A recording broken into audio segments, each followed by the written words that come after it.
Musika, Pangasinan GovWaves Network Corporation. Sa Pangasinan, we are the #1 pop music station. DWJE 88.1 FM Radyo Pangasinan. Paboritong ang kabataan at matatanda. Paboritong pakinggan sa bus, tricycle, jeep at mga opisina. Paborito mo, paborito ko, paborito natin lahat. DWJE 88.1 FM Radyo Pangasinan. #1 pop music station. Paborito. Ang susunod na programa ay rated GP. GP? Ano yun? Garantisadong pampaborito. SPM Saray Balitan Matua ed Radyo Pangasinan. Programan magipasabi na Saray Matuan nagagawa ed balay, probinsya, bansa, tanjat intiron mundo. SPM Saray Balitan Matua ed Radyo Pangasinan. Kaulok, Kantabayo, say lawas karo tangka paborito yo. Joseph Kanilang Bakani. SPM Saray Balitan Matua ed Radyo Pangasinan. Lunes hanggang Biyernes, alas 9 hanggang alas 10 na kabuwasan. SPM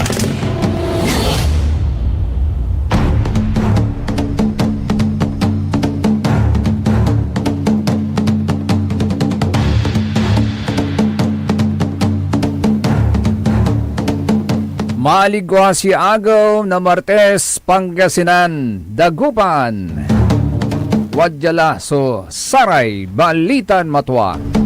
SBM say kabusol na Saray MBTF managbalitay tila tan fake news. SBM Saray Balitan Matua yon sasabit kasiksikanan nyo Lunes hanggang Biyernes. Kayari na sa ilik na ibalay ng kapaborito RJ Jimenez.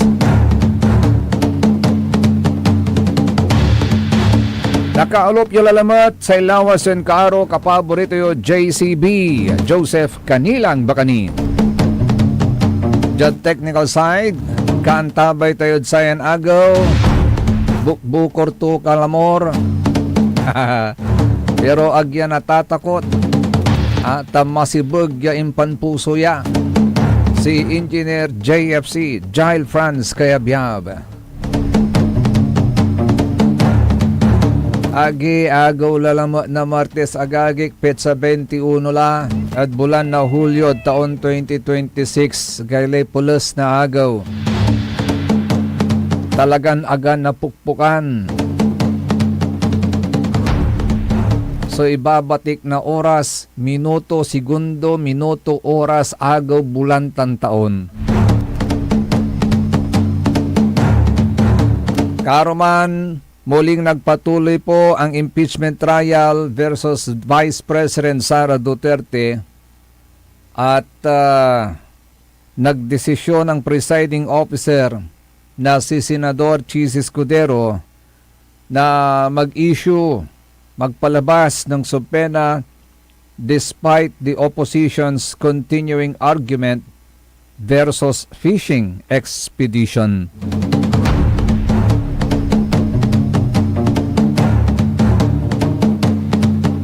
Maraming nalungkot, pero pag-aralan po natin in fairness. Una sa lahat, ano ba yung fishing expedition na yan? Ito pong fishing expedition ay isa pong termino sa batas na tumutukoy sa isang pamamaraan. So it is a pamamaraan. It is a procedure kung saan ang isang partido, either the prosecution o kaya yung complainant, ay naghahanap manaal mo na sa ebidensya na walang tiyak na batayan o kaya'y specific lead. Ito po ay parang pangingisda. Di ba no, man-ural tayo sira, man-banwit tayo sira, no man oras in lebleb tayo danom itay tapang, ag tayo makapanpilin no dinay sira, yan naala tayo. Tano in lebleb mo tayo tapang at danom, to whom it may concern lata nag-auntan. To whom it may concern, no siya pa'y makaunan, makanan nang yasira, tan unak, mangan nasatan. No siya pa'y makaunan sira, ya mangan nasatan niya, tapang, agauntan natatan tanagagik. Ag tayo ni Ibakano, balag, mulag, iman, susira. Ganyan po yung pangingisda. Naghahagis po tayo ng malawak na net sa pag-asang mahuli ang kahit anong bagay na magagamit laban sa kalaban, kahit hindi alam kung ano talaga ang makikita. Di ba, Sarah, may manurol na aray sumisige tayo sa gagawin mo minsan, ibuntok naman sunet, di ba? O mabalbahalag yan ititan. Natano din mapod danom, makaulilay na urol na saman niya net at ating tanagagik na kulong niya si raditan. Yan o maminsan nan kakanat. Nangyurara may sumisigay at baybay na linggen golf. No in basyo dalate net da, agaon tanatatang tanagagi either say na urol da, pingka, nan sari-sari yasira at ating tanagagik so naalada. So sikatutan so gabay ito ni baga. So sa madaling sabi at ating tanagagik, ayon kay House Prosecutor Shell Jokno sa trial kahapon, ito ay nangyayari kapag baka sakali lang ang paghahanap. Walang alam na specific records o transaksyon, pero gusto pa rin nilang suriin lahat para lang makahanap ng kahinaan. That is fishing expedition. Pero ang sabi naman ni Senador House Prosecutor Shell Jokno, hindi ito fishing expedition kapag may prima facie basis na halimbawa may AMLAC reports tungkol sa suspicious transactions na halimbawa 6.7 billion pesos or kaya SAL discrepancies o iba pang dokumentong nauna nang nai-present. Ngayon, ang tanong, gaano ito makakaapekto sa impeachment case ni Vice President Sara Duterte? Sa impeachment, lalo na sa Senate trial, ang fishing expedition ay maaring una, pangunahing depensa ng respondent. Ginagamit ito ng kampo ng possible ni VP Sara para i-challenge ang subpenas at proceedings na sinasabi nilang overboard o walang sapat na specific na ebidensya mula sa House stage. At ito ay nagpapahina sa perceived legitimacy ng case at maaaring mag-lead sa motions to quash o kaya Supreme Court petitions. Sa dapat balot na prosecution, sa parte naman ng prosecution, this is a positive action. Positibo para sa prosecution kapag na-debunk nila ito, kapag napatunayan na may specific basis. Halimbawa, yung AMLAC reports, yung SALENS, yung gap sa SALENS, yung unexplained wealth under Article 2. So, pinapayagan ng subpenas at nagiging malakas na tool ito or gamit para mag-present ng ebidensya sa nangyayaring trial. At ito ay direktang nauugnay kung sakali man may makita po sila. Ito ay direktang nauugnay sa betrayal of public trust at graft allegations. Pero ito naman ang dapat pakakatandaan po natin. Ano naman ang epekto nito sa outcome? Sabi nila mga kapaborito, kung ang court o public ay makikita itong tunay na phishing, mabata-batar. Yan na nang nabantayan na sa rituto. Anyway, lahat naman ay nakatuon ng pansin dyan sa ongoing na impeachment trial. Noon na nang nasari totoo na sa publiko that there is an fishing expedition na nangyayari, ang sabi po nila, maaring magdulot ng sympathy kay Vice President Sara at magpahina sa political will ng mga senators para magbigay ng conviction. We have to remember, kailangan dito 16 votes, no more, no less, according to the provisions of the Constitution. Pero kung valid ang evidence naman, balat, so posibleng outcome to ya.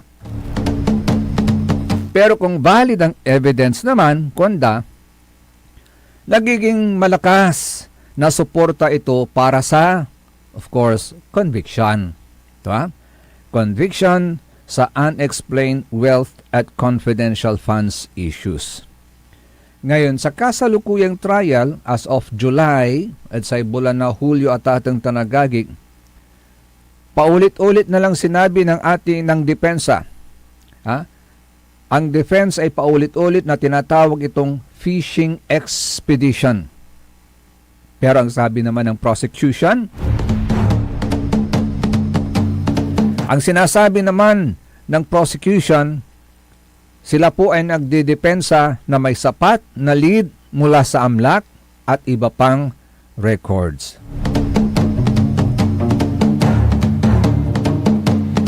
Pero ay balot at atang tanagagig desisyon ng Senador Chis Escudero bilang presiding officer mangipaway Iran asay subpena gagig noong July 20 kahapon yesterday yan nga po't pinayagan ni Senador Chis Escudero. Ang sinasabi naman kung bakit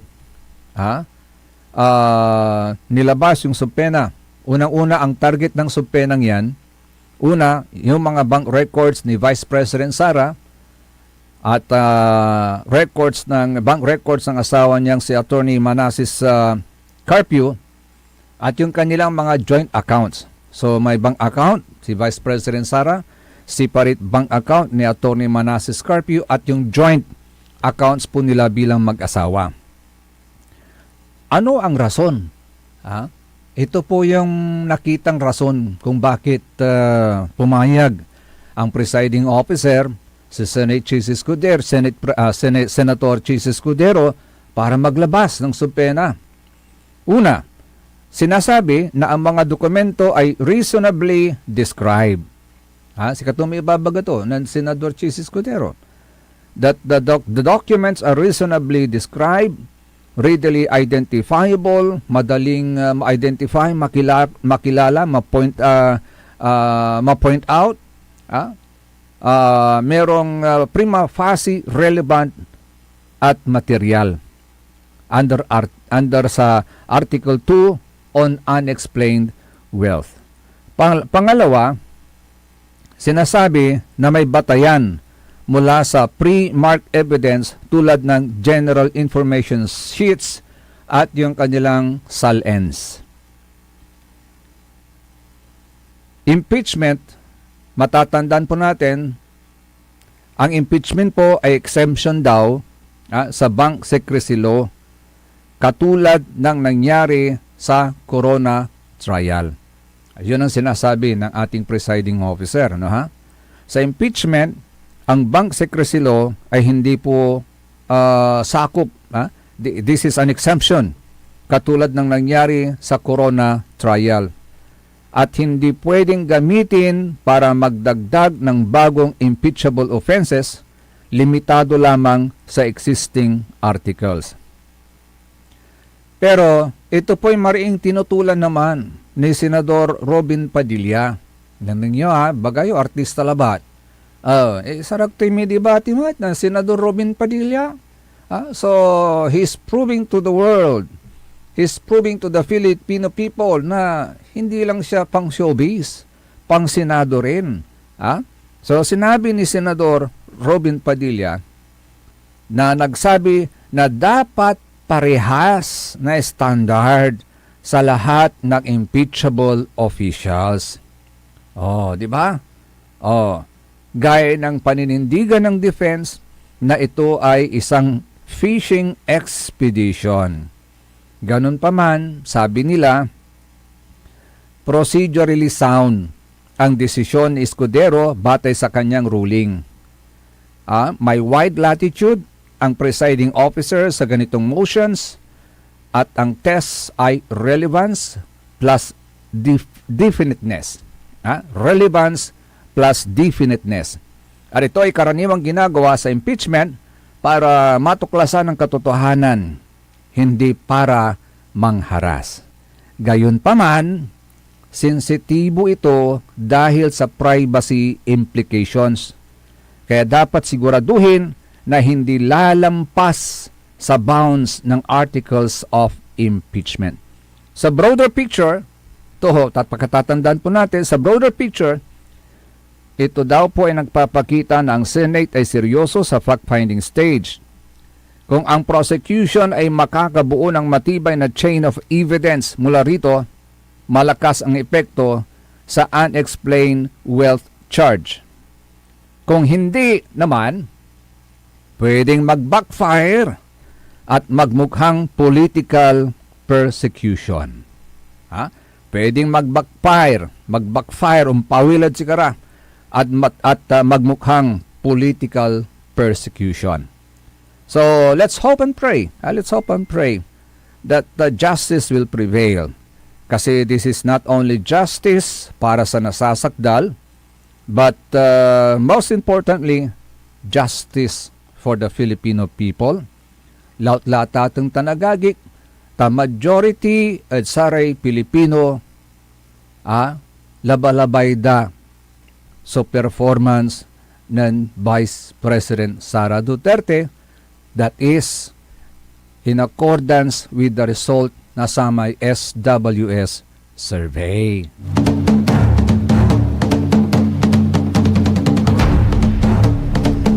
Ando kayo ni, subati kan tuya gagik. Nagkalalo lang, nulukas ang dalara at ibang accounts, ay, dakulan dokumentutan.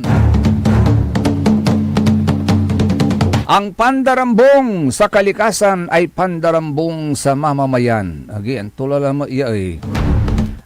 Hindi hiwa-hiwalay na proyekto ang nakikita sa mapa. Ito ay larawan na lumalawak na pagkamkam sa ating likas yaman. Mula sa pagmimina at quarrying hanggang sa iba pang mapanirang operasyon, iisa ang luhika. Tubo para sa ilan, pinsala para sa nakararami. Habang hinuhukay ang ating kabundukan at kinakamkam ang ating lupa at dagat, unti-unting inaagaw ang kabuhayan, pagkain at kinabukasan ng sambayanan. Itigil ang pangdarambong sa Pangasinan. Ipaglaban ang ating lupa, dagat at kabuhayan, atin ang Lingayen Gulf. Makilahok sa State of the Pangasinan Environment ngayong Biyernes.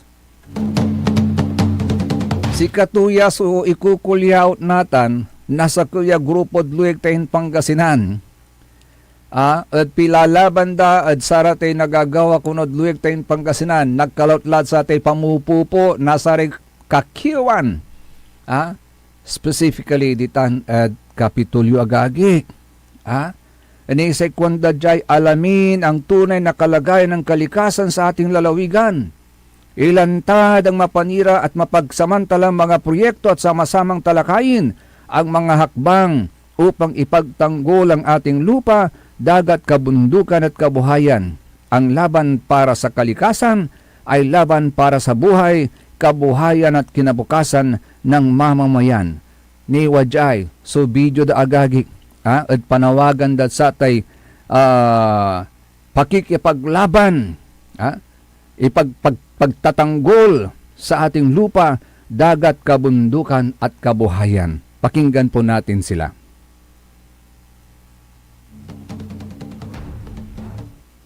Paki-play yung video, partner.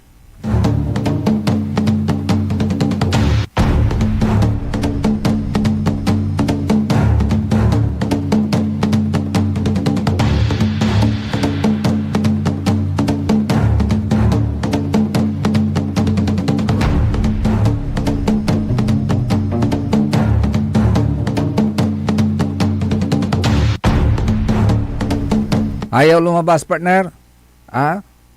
Tignan natin ha. Ito po ang galing po, statement na to ay galing po sa Pangasinan People's Strike for the Environment. Wala rin grupo manayan unyanatan, jadluyag tayo Pangasinan. Pangasinan People's Strike for the Environment. Wala rin, jad mapa na Pangasinan, wala rin identified ira ya may nagaganap na pagmimina. Sige, i-play na nga natin, partner. Baka sakalit mapakinggan ng ating mga kababayan itong sigaw ng Pangasinan People's Strike for the Environment. Go ahead.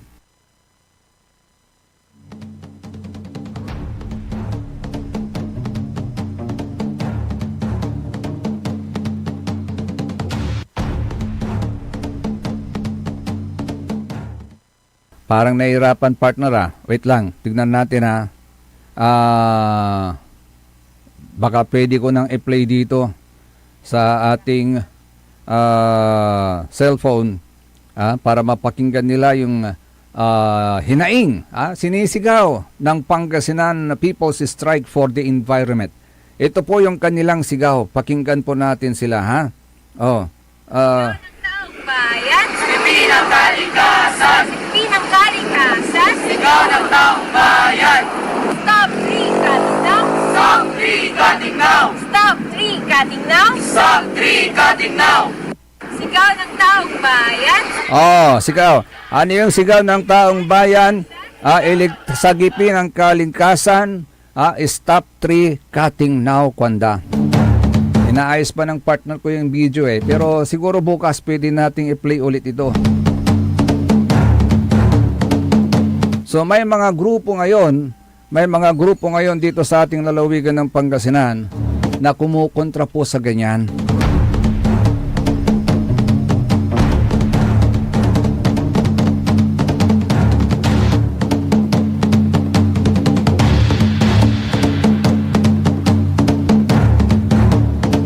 Di bali, okay na. Okay na, partner, okay na. Ayusin na lang natin bukas, i-replay ko na lang. So yan po ha.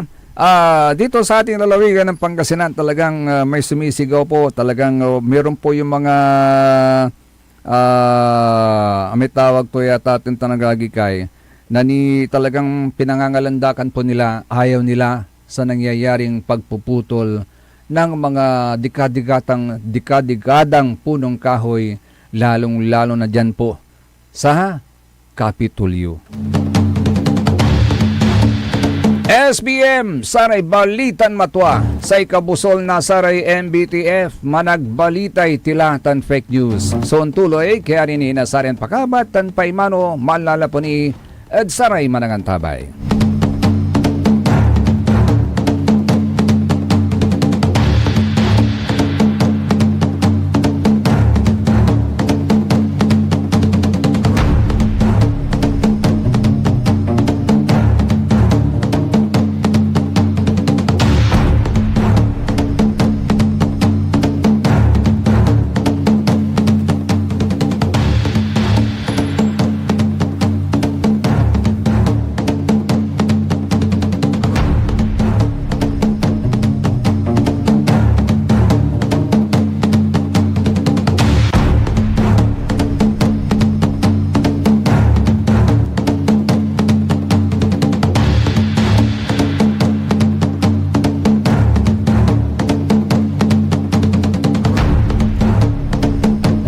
Ang puta-putang Iran balita. Kulelat na nga yung tatay, kulelat pa yung anak. Ang puta-putang Iran sunata. Dame un Hawak mo ang beat. Asan ang putat-putang impormasyon? Aya sa number 1 pop music station, DWJE 88.1 FM, Radyo Pangasinan. Paborito. Want to escape the hustle and bustle of city life? Look no further than the River Palm Hotel and Resort, your premier destination for affordable luxury in Pangasinan. Nestled in the heart of Barangay Banyaga, Bugalyon, our hotel is surrounded by the breathtaking beauty of the Agno River. Our haven for comfort embodies the essence of Southeast Asian hospitality. Whether you're seeking a romantic getaway, a family vacation, or just a peaceful retreat, the River Palm Hotel and Resort is the perfect choice. So what are you waiting for? Book a tranquil experience where unforgettable memories are waiting to be made. For reservations and more information, visit our Facebook page, River Palm Hotel and Resort. Your home by the river awaits you. Ika-100 taon ng pagbibigay serbisyong pangkalusugan ng Region 1 Medical Center bilang isa ng 1,500 bed capacity na ospital, mas marami pa ang mapapagaling at buhay na madudugtungan ng ospital di lamang sa Pangasinan kundi sa buong Northern Luzon sa tulong ng 12 accredited residency training programs at 13 active specialty centers nito: Cancer Center, Dermatology Center, Eye Center, Heart Center, Toxicology Center, Burn Care Unit, Center for Mental Health, Acute Stroke Unit, Geriatric Center, Infectious Disease Center, Kidney Transplant Unit, Lung Center, at Trauma Center. Patuloy na mangunguna ang R1MC sa pagpapaigting at pagpapaibayo ng dekalidad na healthcare delivery hanggang sa susunod na siglo. 100 years of healing, compassion, and service. Region 1 Medical Center, ang inyong partner sa kalusugan. Region 1, number 1. Asahan po ninyo ang dekalidad na serbisyo sa Region 1 Medical Center at ng Department of Health. Ito po ang inyong lingkod, Dr. Joseph Roland O. Mejia, ang inyong Centennial Medical Center Chief ng R1MC. Sa bagong Pilipinas, bawat buhay mahalaga. Talaranan sa paboritong herbal ng bayan, E-Karma Health Option. Kaiba sa paboritong doktor, Dr. Glenn Soriano. At programan Early in the Morning, alas 7 hanggang alas 8 na kabusan. Kada Sabado, Jalaban at paborito yon istasyon, DWJE 88.1 FM, Radyo Pangasinan. E-Karma Health Option. Mare! Kabigla ka naman, Mare, ha? Grabe, gimagana ka, ah. Mari, di mo sinabi na uwi ka pala ng San Carlos. Ay, oo. Namiss ko na kasi dito ang pamilya ko. Ito na palang San Carlos ngayon. Grabe, Mare. Ang laki na ng pinagbago. Siyempre naman, Mari, alam mo ba na dito sa syudad natin, malaki na talagang pagbabago. Mula sa mga infrastruktura, nandiyan na mga konkretong daan at mga bagong pasilidad. Wow! Meron din tayong trending na ayos, kalusugan caravan na nagbibigay ng libreng serbisyong medikal. Palit-palitan, ha? Saka, nandiyan din ang mga programang pang-agrikultura para sa ating mga magsasaka. Ay, wow! At higit sa lahat, Maria, ang pagpapanatili ng peace and order ng ating syudad. Perfect! Di lang yan, binibigyan din ng halaga ang kapakanan ng lahat ng tao at pantay na karapatan sa mga serbisyo ng gobyerno. Grabe, Mare! Ang bongga na talaga ng San Carlos. Parang ayoko na bumalik sa ibang bansa. Oo, Mari. Kung ako sa'yo, dito ka na lang sa San Carlos. Dahil sa San Carlos, tunay na subok na ang serbisyong ayos. Mayor Julia Ayo Resuello po, kasama si Vice Mayor Jose Resbox Resuello at ang Sangguniang Panglungsod ay nandito upang umagapay at magserbisyo sa ating minamahal na syudad. San Carlos, maunlad, ligtas at maayos. Paborito ng kabataan at matatanda. Paboritong pakinggan sa bus, tricycle, jeep at mga opisina. Paborito mo, paborito ko, paborito nating lahat. DWJE 88.1 FM, Radyo Pangasinan. DWJE 88.1 FM, Radyo Pangasinan.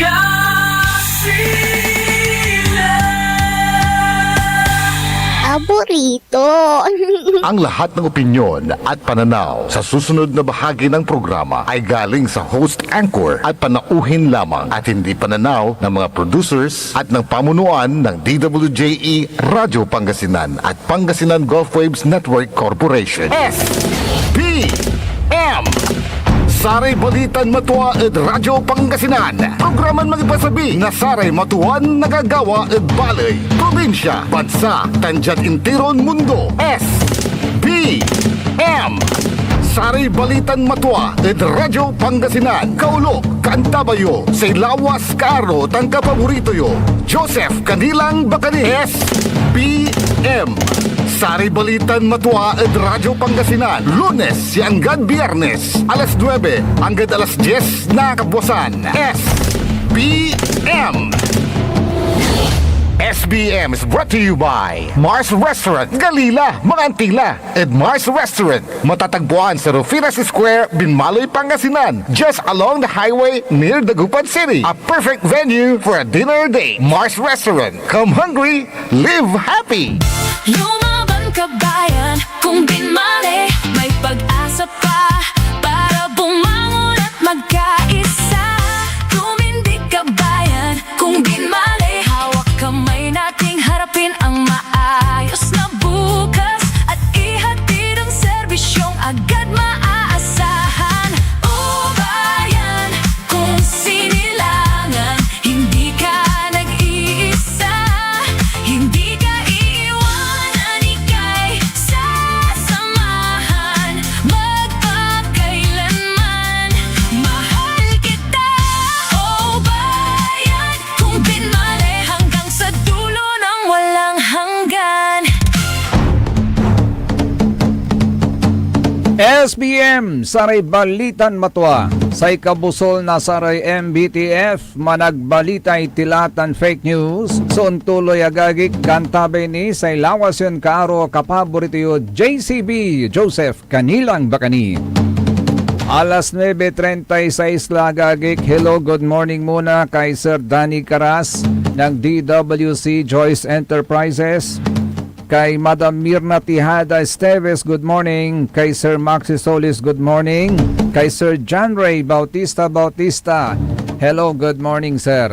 Oh, by the way, doon po sa mga nangangailangan ng gamot, nung kapulis sa liyo tambalyo para maintenance, high blood, diabetes, at datong tanagagik, o dino makapoy lari pugyo at gabayoy mamapasyar ni, ang gano makapoy lari pugyo, kaukulan nyo balot so sara may tungkod, o dino may walker,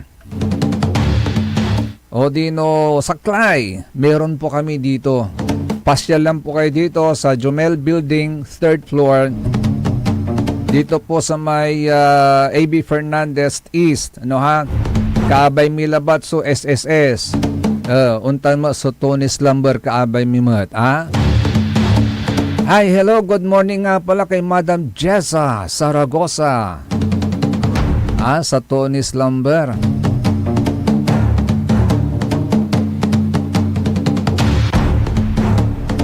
Ay, congratulations nga pala. Congratulations nga pala sa ating Binmali PNP. Nangyutan tani walay narol da agagik. Walay narol da ya involved the illegal drugs. Bilang pagpapatuloy ng pinaigting na kampanya laban sa illegal na droga, matagumpay na nagsagawa ng buy-bust operation ang Binmali Municipal Police Station matapos ang kaukulang koordinasyon sa Philippine Drug Enforcement Agency Regional Office 1 na nagresulta sa pagkakaresto ng dalawang hinihinalang sangkot sa paglabag sa Republic Act No. 9165 at pagkakasamsam ng hinihinalang shabu at iba pang drug paraphernalia sa barangay Baybay Lopez, Binmali, Pangasinan, madaling araw ng Hulyo 20 ng 2026. Sa sinagawang operasyon, at sayay so may kadwan takap na Saray Balitan Matua,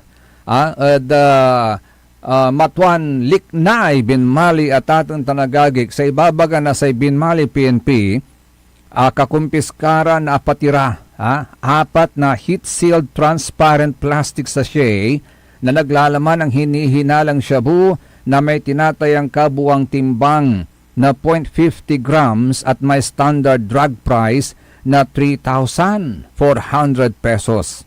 Nasamsam din ang buy bust money, isang digital weighing scale, isang glass tutor at iba pang drug paraphernalia na pinaniniwalaang may kaugnayan sa illegal na droga.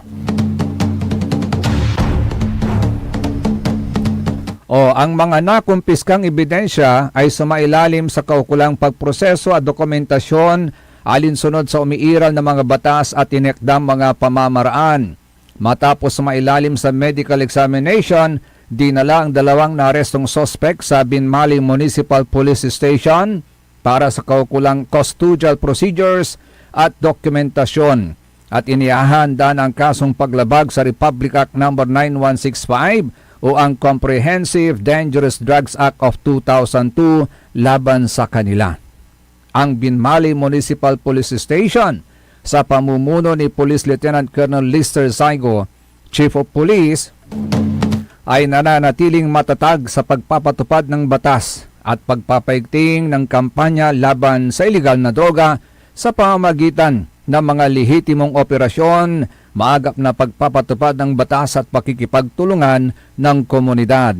Patuloy ding hinihikayat ng Binmali PNP ang publiko na makiisa sa kampanya laban sa kriminalidad at iligal na droga sa pamamagitan ng pagbibigay ng mapagkakatiwalaang impormasyon bilang mahalagang hakbang sa pagpapanatili ng isang ligtas, mapayapa at drug-free na pamayanan para sa lahat. Tama po yun. Tulungan po natin ang ating kapulisan na masugpo po nila yung mga pamamayagpag ng illegal na droga sa ating komunidad. Kaya no wala rin impormasyon yung antay-ditan, pasabiyod pulisya tampol. Hepe, tanong ko lang, normal ba na makapulot ka ng isang pakete ng sigarilyo na may kargang substance at sinasabing asin po yun? Naniniwala ka, Hepe, na asin ang karga nun?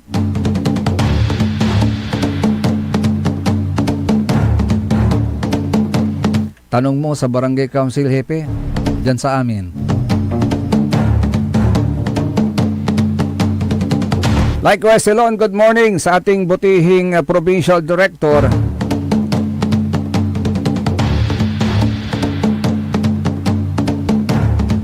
si Police Colonel Dennis De Leon, ang ating officer in charge, Provincial Director ng Pangasinan PNP Provincial Office. Good morning, sir. At siyempre, good morning din kay Madam Mian. Madam Mian, good morning. Karo man agagik, dakal sa akangal, at saman so mensahe na mayor at sa may flag ceremony. Tinawag to so imano na sari miyembro na sangguniang bayan at singa walay bilinto at sari kabyangan na sangguniang bayan nagkalalola at si Vice Mayor si Vice Mayor Edgar Mamenta si katoy leader no the executive office say leader di man say mayor. Pero jad legislative office say leader ditan say vice mayor. So kanya-kanyang turf po sila, kanya-kanyang bahay po sila separate. At say kondalante agagik tanon karuman at sa may flag ceremony at abagaan irekabyangan na sangguniang bayan through the leadership of Vice Mayor Edgar Mamenta. Kintaon niya, untaon niya, kwanda at sangguniang bayan. Kaya walay manutupot at sikatayo. Pwede ba? Pwede ba na pagsabihan ng local chief executive ang legislative branch ng ating lokal na pamahalaan? Well, tingnan muna natin sa national. Sa national, we have, di ba, ano yung tinatawag na three branches of government. Under our Constitution, we have the legislative, the executive, and the judiciary. Ito po yung tatlong branch ng government po natin sa Pilipinas. At itong tatlong branch na ito, they are independent from each other. So, ang tanong, pwede bang direktang pakialaman o utusan ng ehekutibo ang lehislatibo? The answer is in the negative. Hindi. Hindi, lalong-lalo na sa kanilang pangunahing trabaho. At dahil dyan, sa prinsipyong tinatawag na separation of powers under the 1987 Philippine Constitution. Ano ba yung separation of powers sa Philippine Constitution po natin?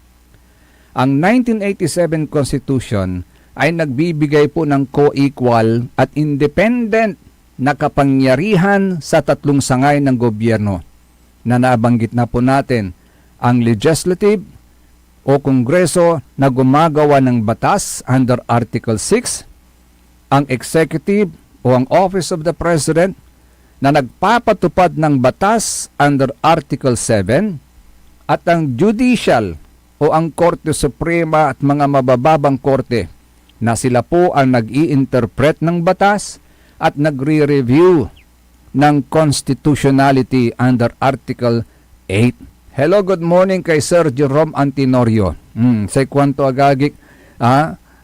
Tumikwam mo Sir Jerome. Agdala pibabalan, iraratay tantanaman. So, yun yung tatlong branches of the government at ating tanagagik.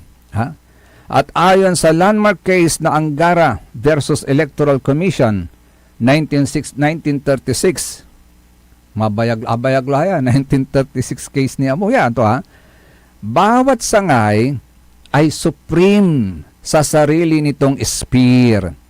Walang sangay ang maaaring mag-utos o direktang makialam sa gawain ng iba ng walang constitutional basis.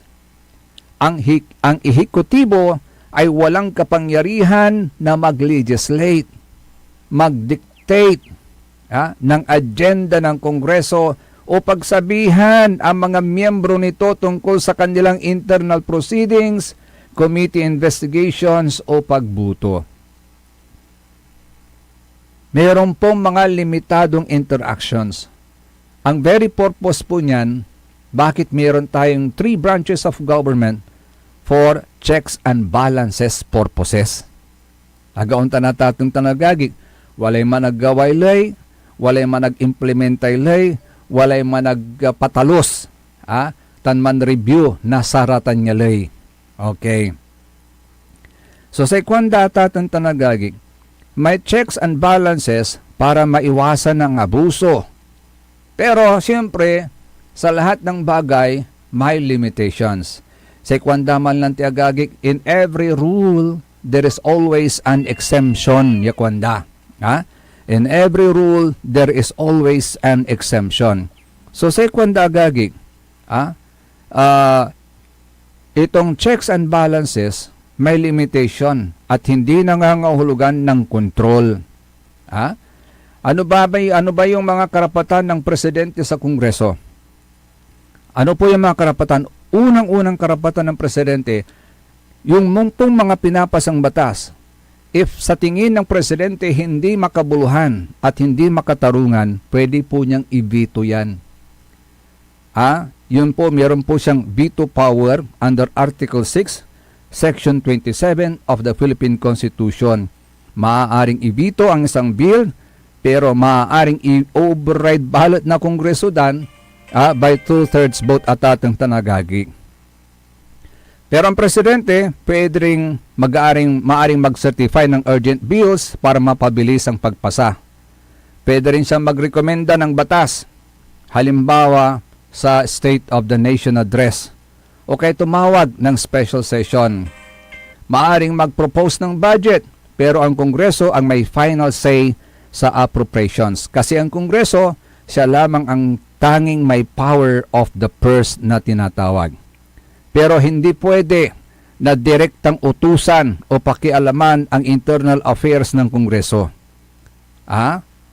Halimbawa, may leadership disputes, committee hearings o legislative investigations. Hindi rin siya pwedeng magbigay ng mandatory instructions sa Kongreso tungkol sa kanilang trabaho. At hindi rin siya pwedeng makialam sa mga impeachment proceedings, lalong-lalo na yung mga nasa Kongreso. Ngayon, ang Kongreso naman ay may malakas na checks para sa ehekutibo. Ano yun? Impeachment. Confirmation ng mga appointments. Lalong-lalo na dumadaan niyo lahat ng mga nagiging sekretary ng miyembro ng kabinete ng Pangulo dumadaan sa Commission on Appointments. Yung pong oversight inquiries in aid of legislation at control sa budget. Ngayon, pwede natin sabihin sa practical na rason, maaring may political influence ang presidente, maaring sa kanya mga kaalyadong mambabatas, lalo na kapag pinag-uusapan yung pork barrel, yung appointments, yan, di ba? Pero ito ay hindi constitutional power kundi political na dynamic na tinatawag. Political dynamics. Kapag lumampas ito sa impermissible interference na tinatawag, maaring i-challenge sa korte bilang paglabag sa separation of powers. So, in general, hindi pwedeng pagsabihan o utusan ng ehekutibo ang lehislatibo bilang boss. Independent sila. Pero may constitutional na paraan ng pakikipag-ugnayan para maging balanse ang gobyerno.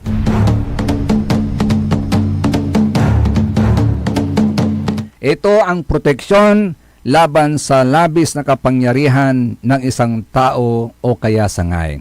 In the same manner, dito sa ating lokal na pamahalaan, hindi rin pwedeng direktang pakialaman o utusan ng lokal na ehekutibo, halimbawa ng mayor o governor, ang lokal na lehislatibo like the sangguniang bayan, panglungsod or panlalawigan sa kanilang pangunahing legislative functions kahit na may mas malapit na ugnayan sa antas ng LGU.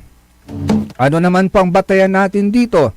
Ang batayan po natin dito is the Local Government Code or the Republic Act 7160. Ang Local Government Code of 1991 ay nagbibigay ng functional separation of powers sa mga LGUs.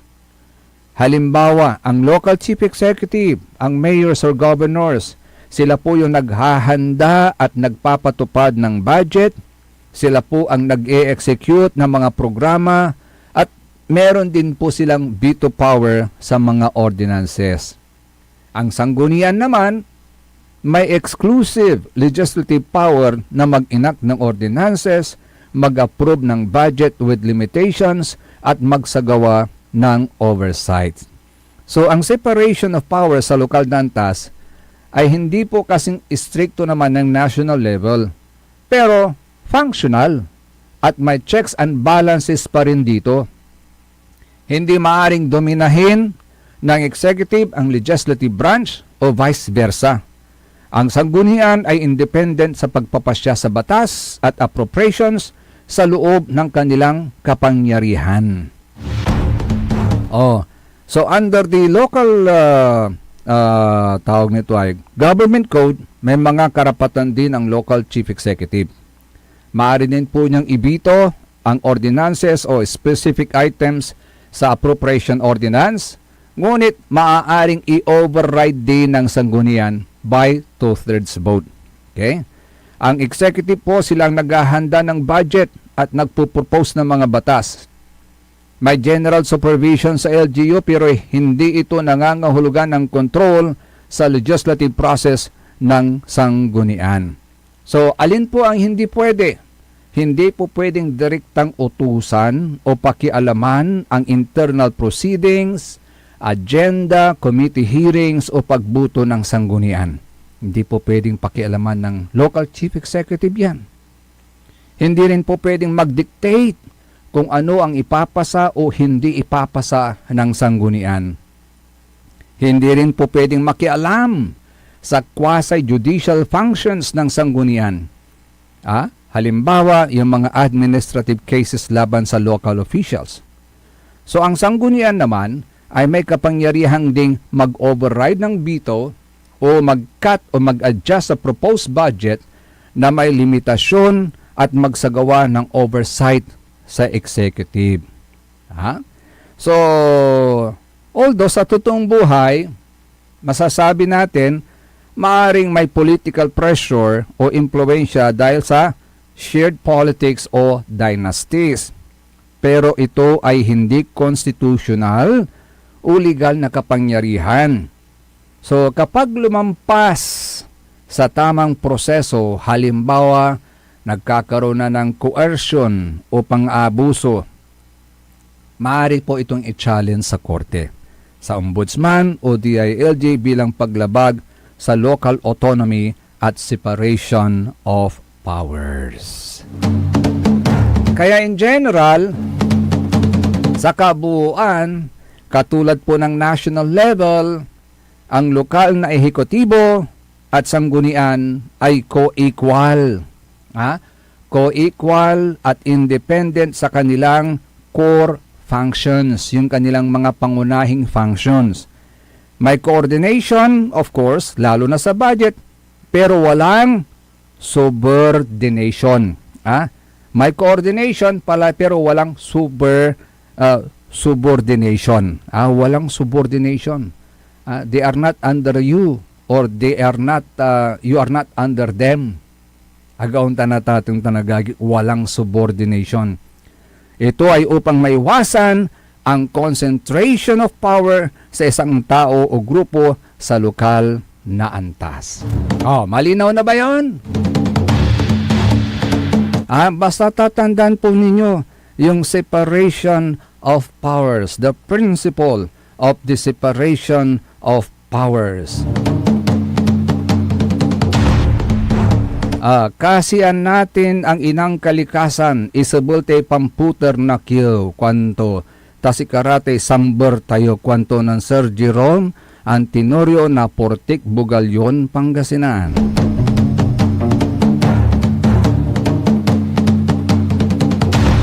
Basta tatandahan po natin lagi, mga kapaborito, mga taga Binmalay, ito po laging tatandahan natin. Binmalay, huwag kang susuko. Manindigan para sa maayos na bukas. Manindigan para sa isang serbisyong tunay na maaasahan. Remember, there ain't no mountain too high to climb and there ain't no mountain too heavy to move. SBM, Saray Balitan Matwa. So, kabusol na saray MBTF, managbalitay tilatan fake news. So, sinmabid kasiksikanan nyo, panamaglay na sa lawas yun kaaro, kapaborito yo JCB, Joseph Kanilang Bakani. Kanta by team at the technical side, si Engineer Jail Franz Kayabyab. In short, Mr. JFC.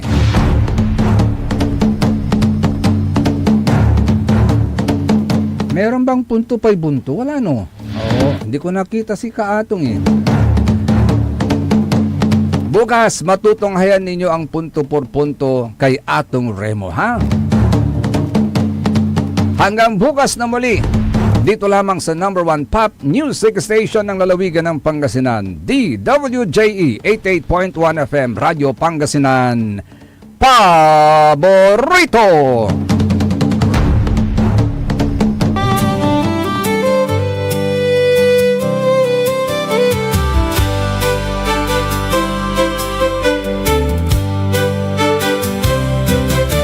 Ang buhay kung minsan ay walang direksyon, tila kay lupit-lupit nitong panahon. Huwag kang mawawalan ng pag-asa, kailanman ay di ka nag-iisa.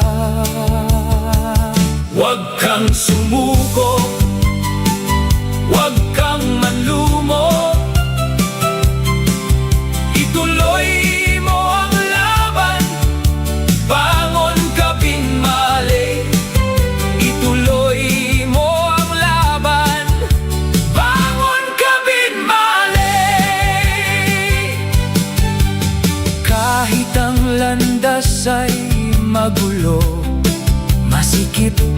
Sa pagsisikap mo ay makakamdan ang nais. Kung may hirap daw ay may ginhawa. Kailangan lang ang sipag at tiyaga. Huwag kang sumuko, huwag kang manlumo. Ituloy mo ang laban, bangon o pinmali. Ituloy mo ang laban, bangon o pinmali.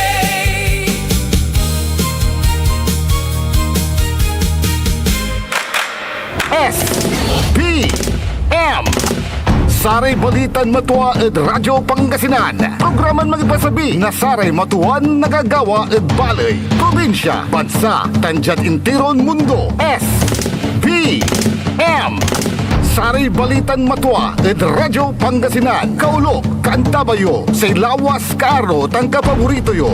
Joseph Kanilang Bakani. SPM Saray Balitan Matua ed Radyo Pangasinan. Lunes hanggang Biyernes, alas 9 hanggang alas 10 na kapuasan. SPM Kapaborito, merienda la, alas